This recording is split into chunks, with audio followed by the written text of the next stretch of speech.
Hey there, in YouTube land, and I just wanted to talk about one of my favorite shows of all time, basically, which is Wiseguy, and the episodes that aren't. If you go to buy the complete series Wiseguy, you never are getting it complete. Whether you're buying it here in North America, or you're buying it over in Australia, or you're buying it in Britain, it doesn't really matter because there's a few episodes that are missing out of because of music rights are reasons, and for that reason, it hasn't. Those episodes haven't been put out anywhere, and the episodes are called the Dead Dog Record episodes. They run from season 2, episode 13 to season 2, episode 19. And we got Glenn Fry in here, Deborah Harry as Anna Price. We have Glenn Fry plays Bobby Travers. We have Tim Curry as a Wiseguy. Paul Winfield plays Twine. Man, there's so many great people in this. Mick Fleetwood has a cameo in this one here. As there's a few like. Deidre Hall from Days of Our Lives actually played Dr. Milena Evans on Days of Our Lives is actually the wife of Wiseguy. And if you've ever seen the series Wiseguy, it ran from 1987 to 1990. The first 3 seasons had Ken Wall in it, and the 4th season they got another actor because there's Ken Wall argued with the people behind the scenes, and it didn't work out. And it's a shame because Ken Wall was a really good, charismatic actor that really did a great job. And if you've never seen Wiseguy, you really owe it to yourself to see it. It is a fantastic show. Wiseguy stars Ken Wall as an undercover agent that goes into like serious like crime families and basically he gets the job on them. He has to pretty much ingratiate himself into their lives, and it gets really hard because basically he has become friends with these people. He has to there's a lot of things to.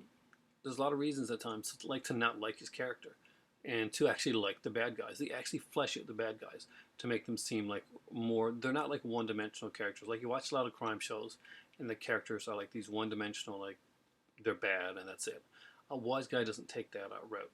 He had some amazing characters and some amazing actors on there. Ray Sharkey and Kevin Spacey in the first season just do some incredible work. Some of the best work of their career is on this show. Wiseguy is right up there for me with like the big shows of all time. Wiseguy is one of the big shows of all time. For me, I consider Wiseguy one of the best. One of the best written shows. It ran in series arcs. There wasn't one episode and they cut the bad guy and it was on. No, the series ran over like several episode arcs. Usually around 2 arcs per season, and especially like in the first season, they ran to like 2 series arcs. So they ran with 3 in the second season. And Ken Wall did come back to do a TV movie in the mid-90s for the series Wiseguy, but unfortunately Ken Wall had been in a motorcycle accident and there had been some damages. He was wasn't as in shape and he was still hurting. So he looked a bit more puffy, he looked a bit bigger. He still had a lot of the charisma from the original series, but there was a difference. There was a toll taken on him. It had been years since he'd done the show, and an injury didn't help. But he wanted to get the show out on a more positive light than leaving like he did right after the 3rd season. Now the whole storyline, it's really hard to review this storyline because it's like many of the Wiseguy shows. It's pretty complex. Basically, after the Mel Prophet storyline, they're left with a plane that they really that can be used. Basically these companies, government agencies, make their money off of to keep going to do more buses and more stuff based on like the stuff that they get from the last bus before it. It can be used as as a kind of collateral to keep going to keep getting government money, funding, all this type of stuff. So the DEA trades them the plane for a record label. The record label has a lot of basically a lot of older like songs and artists attached to it. So it actually is worth money for them. But they're not in it just to get the money because what they really want is they want to arrest somebody. They want a good bus, but so they set Vinny up into the record as basically the head of Dead Dog Records, and right away he's kind of he's a fish in the water. He can't get anybody to talk to him. He doesn't really know the record business. He doesn't know exactly, is he going to go for, like, is it going to be drugs, or is it going to be racketeering? Is there mafia in there? How exactly does the record business work? And is it going to be something where he just goes in, plays a role, turns over the label, and gets out? Or is there actually something more nefarious that he can actually go for? Well, he meets Bobby Travers, played by Glenn Fry, almost immediately. Right after he gets turned down, Bobby Travers gets on the phone and is able to get him like a conversation with a big record producer. And that's the thing. He wants to get in touch with the other labels and to see what's going on. And then he finds out about cleans. So basically, the way this works, and the way a lot of the record industry did work back in the day, when it wasn't so much digital media, when we actually had physical records, tapes, and CDs going out. What would happen is that a record would be like produced, and it would be announced, and it'd be like the way of basically getting it like publicized, and then eventually the record will be dropped, and there'll be like a big hoopla. People would buy it.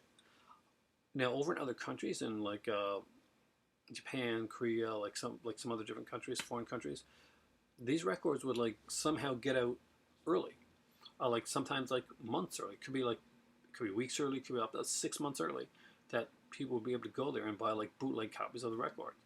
And although it couldn't be proven, what was happening in a lot of cases was that the record company themselves were transporting these records, these illegal records, across to foreign countries, pocketing profit for it, putting it into an overseas bank account. And basically, that's money that they didn't have to pay their artists, that they were getting from their artists. Could be in the millions of dollars. Records were big business back then. And it could be a little bit up to, it could be thousands to millions. That's the way to go, depending on the artist. And that will be money that the artists would never see. A lot of artists didn't make a lot of money on the stuff that they did, because they go on a lot of tours. And tours weren't paid for by the record labels. Tours were mostly paid for by the artists themselves. That's why a lot of artists would go out and get a lot of basically a lot of sponsorships. That's why you saw Michael Jackson and people like that getting Pepsi sponsorships. And people are like, well, why do they need the sponsorships? Well, because they have to pay for the tours that they do. The record labels like saying like they're putting in stuff, but actually all the money that's coming out, a lot of that's coming out from the artists themselves. So all the money that they make out for like shirts and stuff like that was where the brunt of their money was coming from, because they're making just cents off the dollar off of like records and CDs and stuff like that. And since their foreign sales was already gone from bootlegs, they weren't making money off of that. So these tours were kind of like the lifeblood of a lot of bands. Unfortunately, what they would do a lot of times is that they would sign a record deal where basically you'd owe them one extra record, and you'd have a certain length of time to produce that record. And if you didn't do that, you could owe them like 1 to 2 more records, depending on the way that your deal was structured. But then the label would put you out for a longer period of time, and so you didn't have time to produce this other album. So all of a sudden you aren't into this record label for 1 extra album. You're into this record label for 3 extra albums, and then you get you working on that and doing pretty much in the way that they want to do it. And that's the background that you got to know for this just for this episode, for these episodes, these 6 episodes, and it's pretty well explained in there. The episodes are basically about a character by the name of Winston Newquay. And Newquay is he owns a record label, and he is slimy. He's played by Tim Curry, and Tim Curry does an amazing job. It's a Tim Curry job on this type of role here. And the other rival record label owner is played by Paul Winfield, and he does fantastic in it too as well. And his name is Twine. And both of these record companies are going against each other.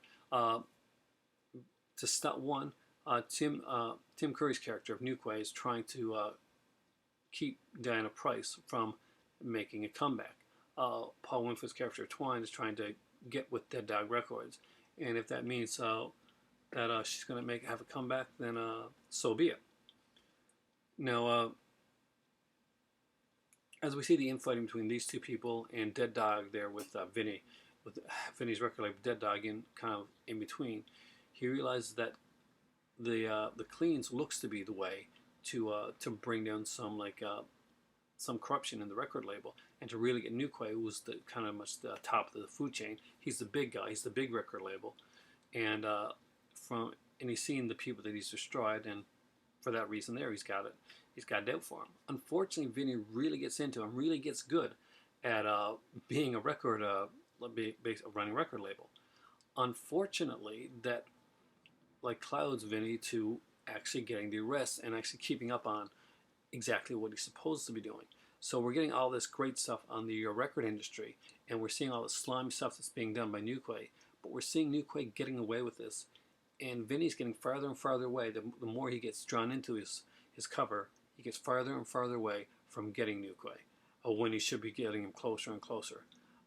He's pushing Newquay. He's going with the annoyance angle, and it really doesn't work for him. It's a great roller coaster ride. I really wanted to talk to you guys all about it because it's not available. If you can find it somewhere, definitely check it out. But I want to give you a bit, but I don't want to tell you all. I don't want to spoil everything for you. If you've seen it, then you know what I'm talking about. It's a fantastic. Mick Fleetwood does just a great job in his small role, and there's a lot of music people in this one. A lot of music people. There's some fantastic actors in this, and just like most Wiseguy episodes, the arc is incredible. The characters are fleshed out. Tim Curry's character isn't just the average bad guy. He's got a lot of heart and a lot of soul to him. And what happens is a little heartbreaking. And Vinny doesn't get it the way Vinny wants it. Vinny rarely gets it the way he wants it. Most of the time, Vinny does bring down the guys. They end up in prison, or they end up dead. This, I can say this much. Newquay doesn't end up behind bars in the way that Vinny won. He ends up, something happens to Newquay and he doesn't end up dead. He doesn't end up arrested for anything improper at all for more than overnight.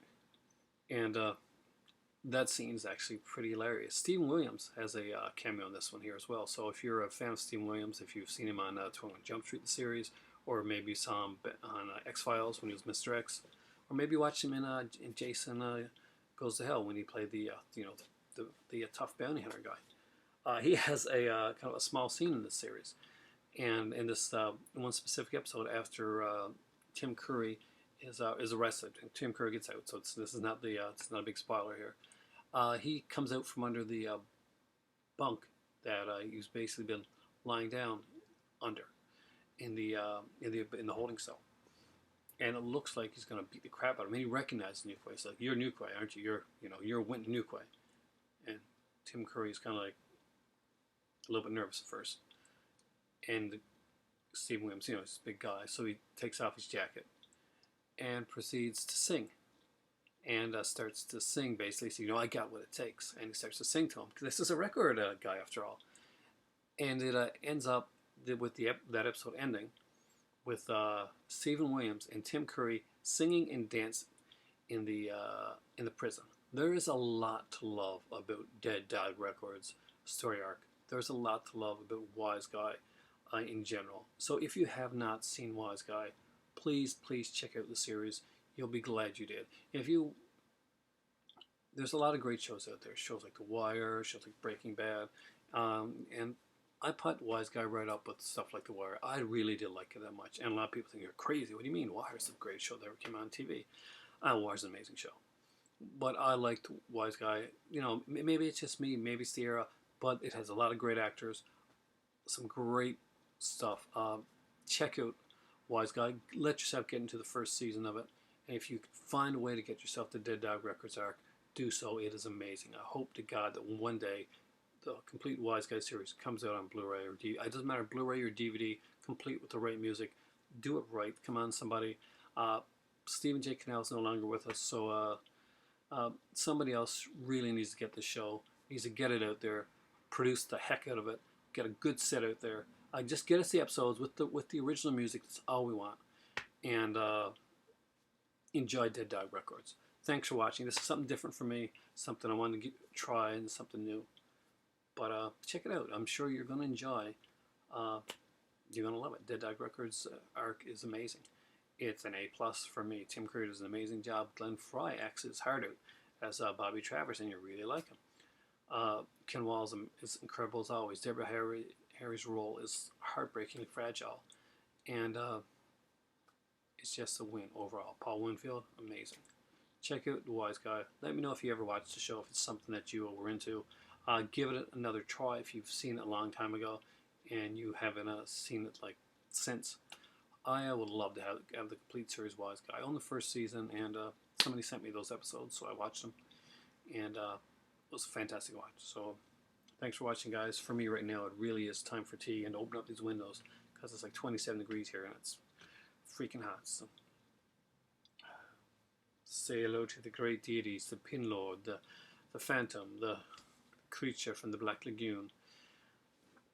My crazy cat Smokey is almost asleep over there, but can't sleep because of the heat, and I'm sweating like crazy. Have a great night, guys. For me right now, I gotta open up this window because I'm not going out of it, but I'm going over that way and grabbing some iced tea maybe, because I am out of here. Have a great night. Go watch some Wiseguy.